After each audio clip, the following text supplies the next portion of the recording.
చిట్టి చిలకమ్మ. అనగనగా ఒక చిట్టి చిలక ఉండేది.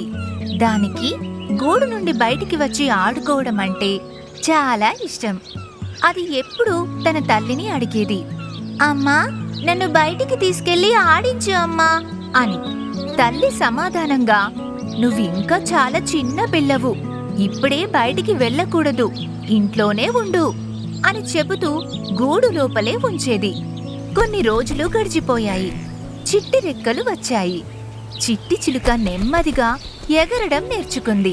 ఒకరోజు తల్లి ఇంట్లో లేనప్పుడు కొంచెం దూరం మాత్రమే ఎగరాలి అని అనుకుని బయటికి వచ్చింది.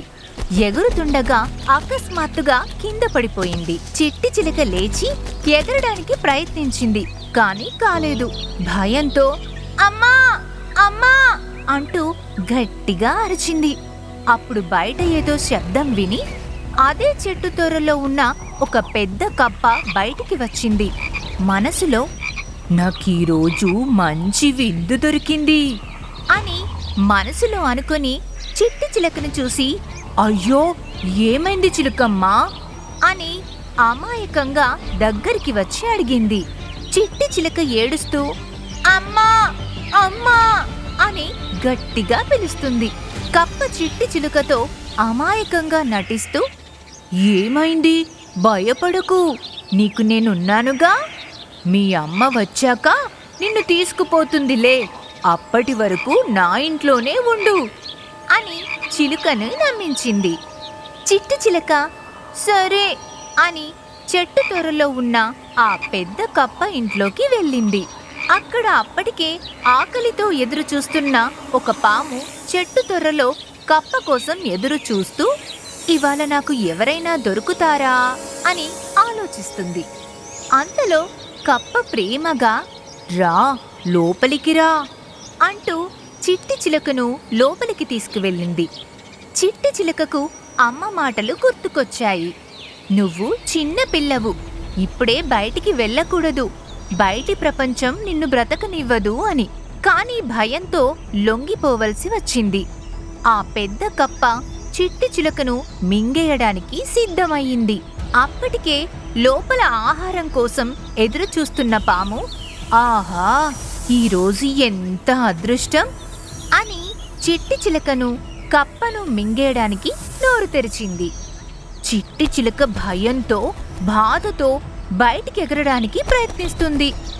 అప్పుడే వెతుకుతూ వచ్చిన తల్లి చిలుక వచ్చి చిట్టి చిలుకను పట్టుకొని ఎగిరిపోయింది. లోపల ఆకలితో ఉన్న పాము కప్పను తినేసింది. చివరికి చిట్టి చిలుకను మోసం చేయాలనుకున్న పెద్ద కప్ప పాముకి ఆహారమయ్యింది. తల్లి మాటలు వినకుండా బయటికి వెళ్లిన చిట్టి చిలుక గుణపాఠం నేర్చుకుంది. అనగనగా ఒక ఊరిలో రాము అనే పిల్లవాడు ఉండేవాడు. రాము చాలా మంచివాడు. కానీ రాము చేసే అల్లరి పనులు చాలా పెద్దవి. అవి ఎలాంటివంటే, ఆ ఊరి మామిడి తోటలో నివసించే కోతులను ఎప్పుడూ ఆట పట్టించడం లాంటివి. రాము అల్లరికి ఆ కోతులకు చాలా ఇబ్బంది కలిగేది. కొన్నిసార్లు రాము దాక్కుని ఆ కోతుల మీద నీళ్లు చల్లేవాడు. ఇంకొన్నిసార్లు అరటిపండు తొక్కలను విసిరి వాటిని కింద పడేలా చేసేవాడు. అందుకే కోతిముఖ రాముని చూస్తేనే తోకముడి చేసేవి, కానీ లోపల మాత్రం రగిలిపోయేవి. రాము అల్లరి ఎలా ఉండేదంటే, మామిడి చెట్టు కింద నిలబడి జేబులోంచి మిరపకాయలు తీసి, ఓ కోతుల్లారా, ఇవిగో హాట్ హాట్ మిరపకాయ బజ్జీలు, రండి, దమ్ముంటే తీసుకోండి అంటూ కేకలు వేసేవాడు. ఆ మిరపకాయలను చూసి కోతుల నాయకుడు మని పెద్దగా అరిచాడు. చెట్టు కొమ్మలు గలగలలాడాయి. కోతులకు కోపం వచ్చేది. కాని రాము దూరం నుండి ఆట పట్టించడంతో అవి ఏమీ చేయలేకపోయేవి. ఒకరోజు రాము అదే మామిడి తోటలో చాలా మంచి పండు మామిడికాయలు కోశాడు. ఆ రోజు మామిడికాయలు మామూలుగా లేవు, బాగా రుచిగా నోరూరించే పసుపు రంగులో ఉన్నాయి. పెద్ద మామిడి పండ్లను ఏరి మరీ కోశాడు.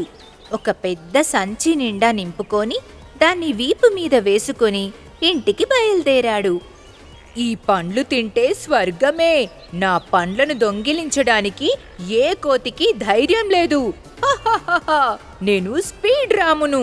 ఈ కోతుల గుంపు నా దారికి అడ్డు రాగలవా అనుకుంటూ అతి విశ్వాసంతో నడుస్తూ ఉన్నాడు. కాని చెట్ల మీదుగా రాముని వెంబడిస్తున్న కోతి నాయకుడు ఈసారి ఒక ప్లాన్ వేశాడు. ఈ అల్లరి పిల్లాడి అల్లరి ఈ రోజుతో ఆపాలి అనుకుని తన మూకకు సైగ చేశాడు. రాము సంతోషంగా పాట పాడుకుంటూ వెళ్తున్నప్పుడు హఠాత్తుగా అతని ముందు 2 పెద్ద కోతులు దూకి అడ్డంగా నిలబడ్డాయి. అయ్యో, నేనసలు ఊహించనేలేదే అనుకున్నాడు రాము. అతను పట్టుకున్న మామిడికాయ చేతి నుంచి జారి కింద పడింది. వెంటనే మిగతా కోతిముఖ చకచకా వచ్చి రాముని చుట్టుముట్టాయి.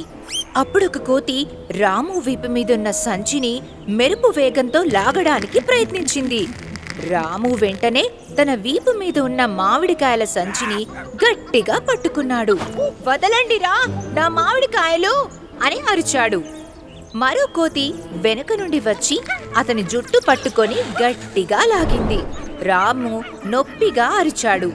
ఆ గందరగోళంలో కోతుల నాయకుడు వచ్చి రాము వీపు మీద ఉన్న సంచి తాళ్లను పట్టుకొని 2 వైపుల నుండి గట్టిగా లాగమని మిగతా కోతులకు సైగ చేశాడు.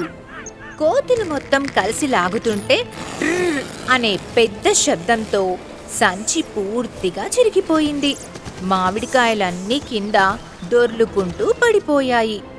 అప్పుడు రాము ఛ అని నిస్సత్తుగా కింద కూర్చుండిపోయాడు.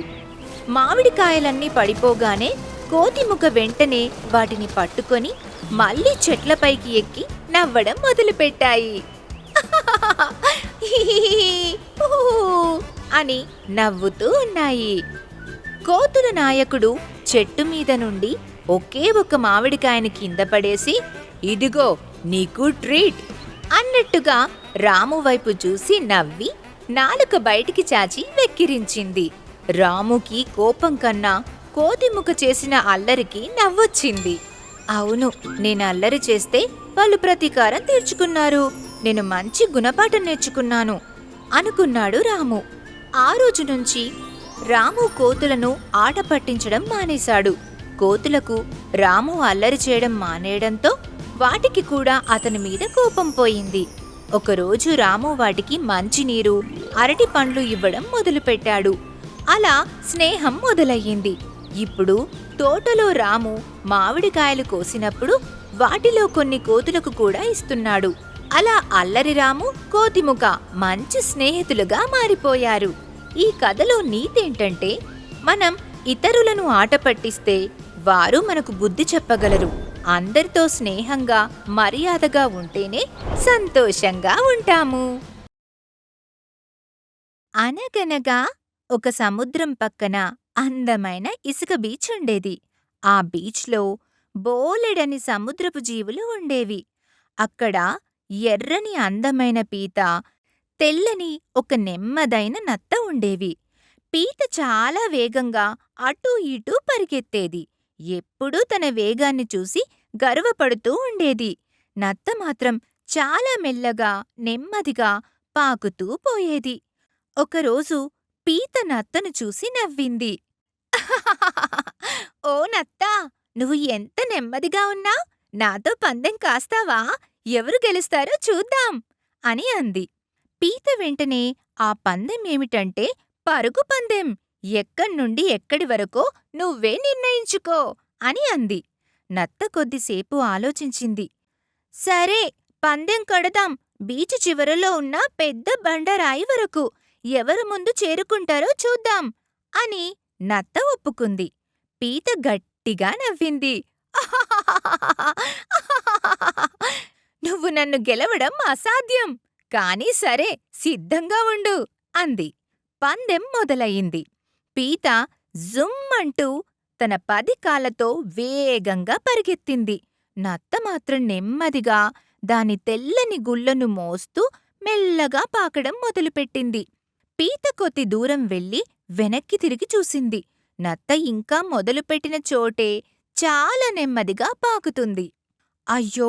నత్త చాలా వెనుకబడిపోయింది. నా దగ్గరికి వచ్చేసరికి చాలా సమయం పట్టేలా ఉంది. నేను కొద్దిసేపు విశ్రాంతి తీసుకుంటాను. ఎలాగూ నేనే గెలుస్తాను కదా! అనుకుంది పీత. అది ఒక అందమైన సముద్రపు చిప్పను చూసింది. ఇంతకు ముందు ఎప్పుడూ ఇలాంటి అందమైన గవ్వను చూడలేదు అనుకుంటూ దాని దగ్గర ఆగి సరదాగా ఇసుకతో ఆడుకోవడం మొదలుపెట్టింది. పీతకు ఆ చిప్ప చాలా నచ్చింది. అది ఎంత అందంగా ఉందోనని చూస్తూ పందెం గురించి మర్చిపోయింది. కాని నత్త మాత్రం ఆగలేదు. నేను నెమ్మదిగా పాకుతాను, కాని నేను ఆగిపోను అనుకుంది. అది నిదానంగా, ఏకాగ్రతతో ముందుకు కదిలింది. గమ్యం వైపు దాని దృష్టిని కేంద్రీకరించింది.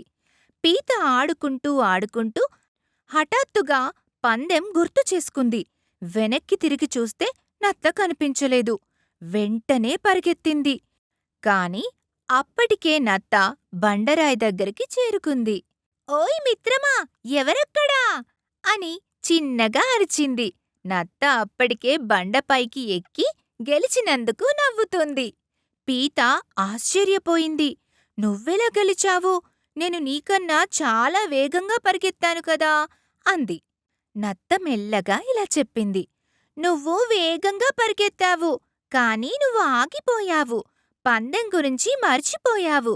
నేను నెమ్మదిగా ఉన్నప్పటికీ ఎక్కడా ఆగకుండా నా గమ్యం వైపు స్థిరంగా కదిలాను. అందుకే నేను గెలిచాను. అప్పుడు పీతకు తప్పు అర్థమైపోయింది. అది గర్వాన్ని వదిలి నత్తను అభినందించింది.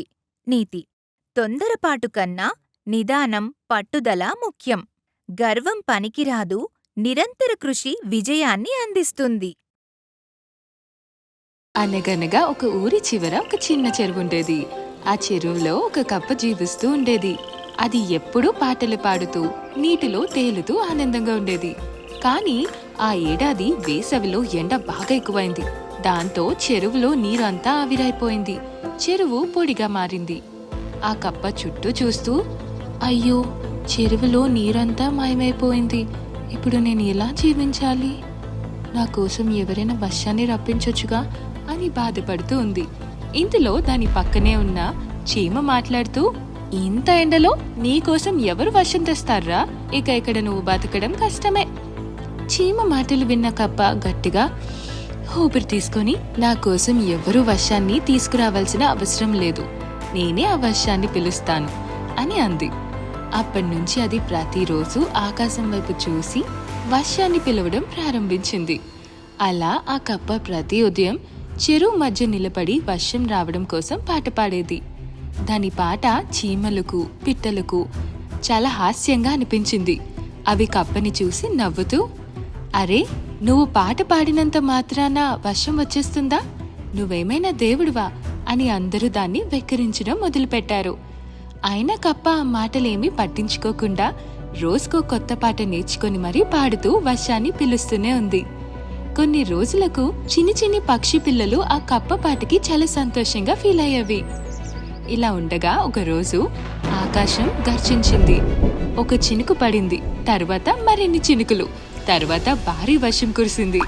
కప్ప ఆనందంతో పైకి కిందకి దూకుతూ ఉంది. హుర్రే, వర్షం వచ్చింది, నా పాట పనిచేసింది అని కేకలు వేస్తూ ఎగురుతూ ఉంది. కాసేపటికి ఆ చెరువంతా వర్షపు నీటితో నిండిపోయింది. ఆ నీటిలో కప్ప తేలుతూ నాట్యం చేస్తూ ఉంది. కప్పతో పాటు అక్కడ ఉన్న చీమలు, పిట్టలు, పూలు అన్నీ ఆనందంగా కేరింతలు వేశాయి. ఇంతలో ఒక చీమ కప్పని చూస్తూ అంది, మేము నీ పాట విని నవ్వుకున్నాం, కానీ నీ నమ్మకం నిజమైంది, నిజంగానే వర్షం వచ్చింది. దానికి కప్ప నవ్వుతూ అంది, నమ్మకం ఉంటే అద్భుతాలు జరుగుతాయి. నేను వర్షాన్ని పిలిచాను, వర్షం ఖచ్చితంగా వస్తుందని నమ్మాను, నా నమ్మకం నిజమైంది. అప్పటి నుండి కప్ప వర్షం మొదలయ్యే సమయంలో పాట పాడటం మొదలుపెట్టింది. నీతి: మనం చేసే పనిని చూసి ఎవ్వరు నవ్వినా అవి పట్టించుకోకుండా మనం నమ్మకంతో ముందుకు వెళ్తే ఫలితం తప్పక వస్తుంది.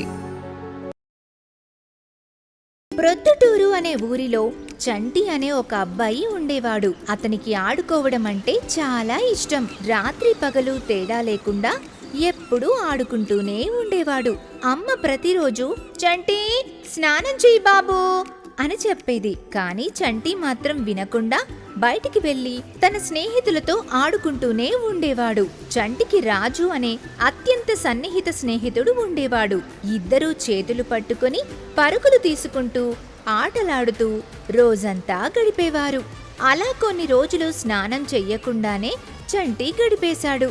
వాళ్ళ అమ్మ ఎన్నిసార్లు స్నానం చెయ్యమని చెప్పినా మాట మాత్రం అస్సలు వినలేదు. దానితో అతని చుట్టూ ఉన్న స్నేహితులు అతని దగ్గరకు రావడం తగ్గించారు. చంటి దగ్గరికి వెళ్తే దుర్వాసన వస్తుంది అని అనుకుంటూ అతనిని ఆటలోంచి దూరం పెట్టారు. అయినా చంటి ఎవరినీ పట్టించుకోకుండా ఒంటరిగా ఆడుకోవడం మొదలుపెట్టాడు. ఒకరోజు చంటికి తన స్నేహితుడైన రాజు పుట్టినరోజు ఉందని తెలిసింది. రాజు ఒక పెద్ద కేక్ ని గ్రౌండ్ లోకి తీసుకువచ్చి అందరికీ పంచడం మొదలుపెట్టాడు. కానీ చంటిని చూసి కేక్ ఇవ్వకుండా పక్కన ఉన్న మరో స్నేహితుడికి ఇచ్చాడు. దాంతో చంటికి చాలా కోపం వచ్చింది. మనసులో చాలా బాధతో రాజు నాకెందుకు కేక్ ఇవ్వలేదు అని అడిగాడు. అప్పుడు రాజు, చంటి, నువ్వు చాలా మురికిగా ఉన్నావు. నీ దగ్గరికి వస్తే చాలా దుర్వాసన వస్తుంది, అందుకే నీకు ఇవ్వలేదు అని అన్నాడు.